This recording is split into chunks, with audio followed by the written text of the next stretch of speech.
field was known by people as the field of blood. It was common knowledge among the people that the religious leaders purchased this field with blood money they used to murder Jesus Christ. Everybody knew this.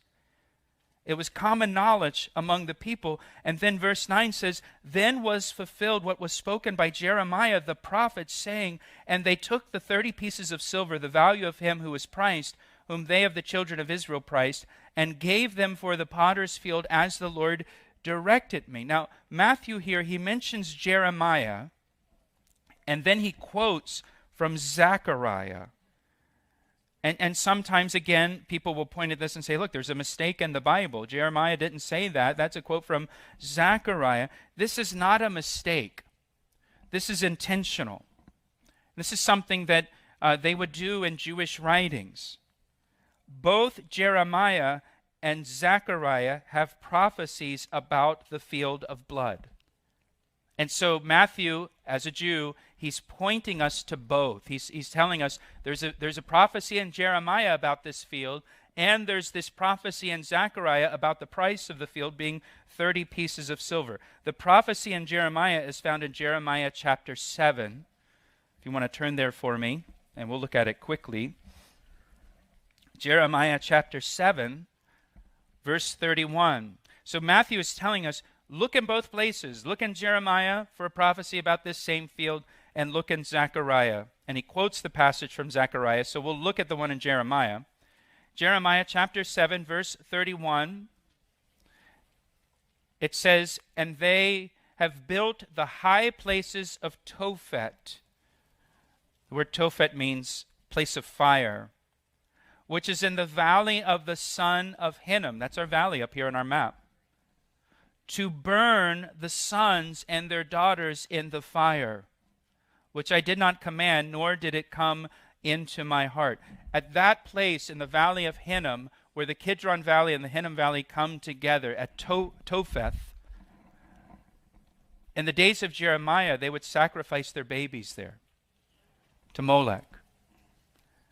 It's an act of worship. That's what he's referring to here when he says to burn their sons and their daughters in the fire. They set up a high place, a place of worship, and they called it Topheth, the place of fire, in the valley of Hinnom, and they would burn their sons and their daughters in the fire. They would sacrifice their infant children to the god Molech because they thought that would bring prosperity to them.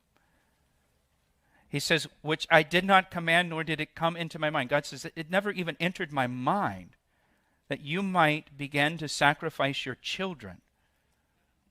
"Therefore, behold, the days are coming, says the Lord, when it will no more be called Tophet, or the valley of the son of Hinnom, but the valley of slaughter.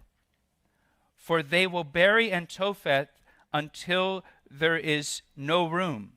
The corpses of this people will be food for the birds of the heaven and for the beasts of the earth, and no one will frighten them away.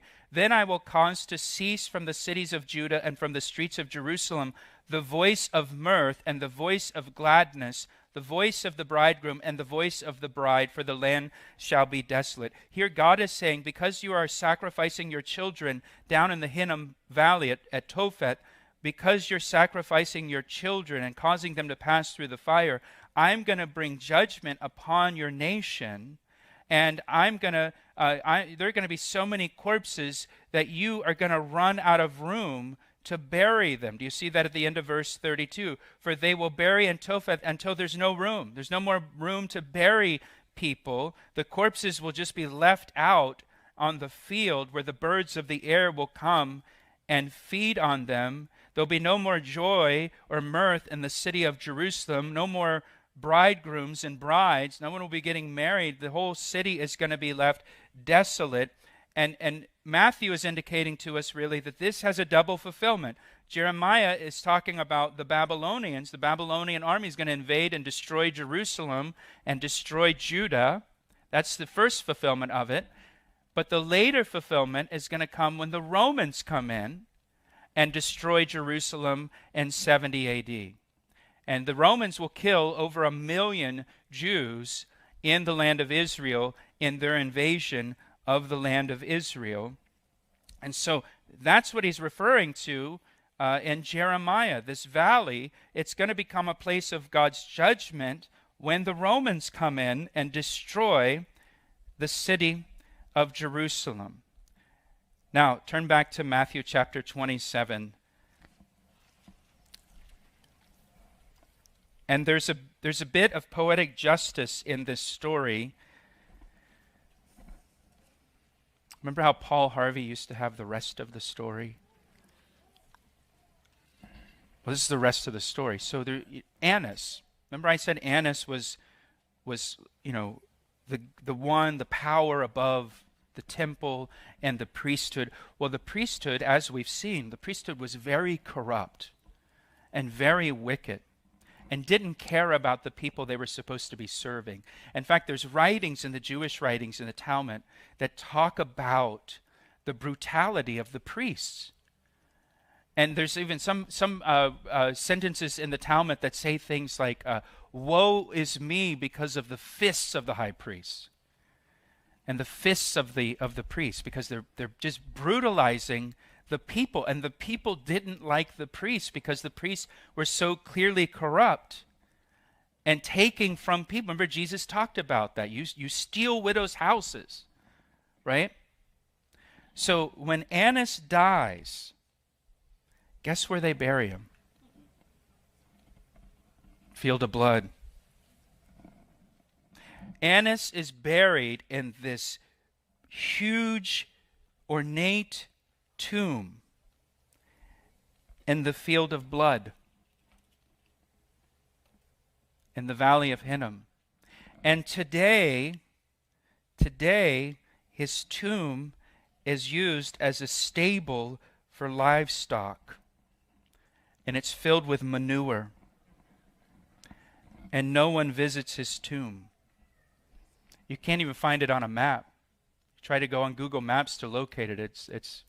It's not on there. You want to see a picture of his tomb today? That's his tomb today. The locals keep their animals in there.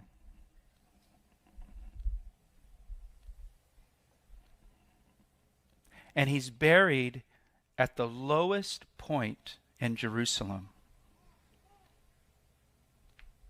And you know who's buried near the highest point in Jerusalem? Jesus. No one goes to the tomb of Annas. Most people don't even know where it is. Only the locals know where it is. Hundreds of thousands of people visit the tomb of Jesus every year. You want to see a picture of the tomb of Jesus? Look at all the people there. And he was only in that tomb for 3 days.